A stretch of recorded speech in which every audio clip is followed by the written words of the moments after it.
My name is Steven Dyson, and I'm here today to talk about our design implementation project for our networking class. I manage the router aspect of our project. We were to connect 3 different routers, one being at a remote office, to communicate over several IP addresses. The way we handled this from a routing aspect is we named router 1 R1, router 2 R2, and router 3 R3. R3 was our remote office router. It connected over Ethernet from the gigabit port on router 2 to the gigabit port on router 3. We used static routes for anything that was, for any IP that was located on router 1 or router 2. The static route was implemented on router 3 because the static route needs to be the next hop. So if you wanted to communicate with an IP address under router 1, I needed to implement that into router 3. I did the same thing from router 2 to router 1 and from router 1 to router 2, and router 1 and router 2 were connected over serial cables. So basically I said any hops to 192.30 or 192.40 need to go over our serial cable, which is 10.10.100.2, which is router 2, and to set it I did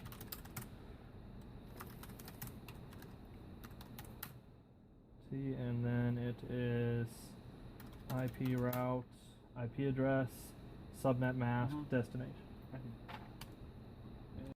My name is Andres Giron, and I was in charge of all physical cabling and consistency.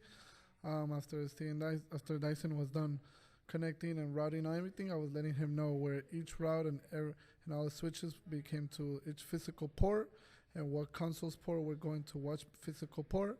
I was connecting all the switches to the port, to the patch panels, and making sure everything was consistent, keeping everything on track, documenting everything for testing and on further connectivity. After the routes were completed, we will switch to the patch panel and test it with a computer. After the computers were pinging each other and the routes were working, I was in charge of disconnecting the actual Ethernet cable and connecting it back to the patch panel to get the next route working with the switch. My name is Michael Taylor, and I was in charge of programming the switches for the project. Before I started on the switches, I verified connectivity between the other workstations by pinging from my workstation.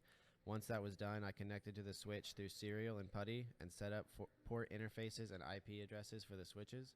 Once that was finished, I trunked the ports to the router to gain connectivity.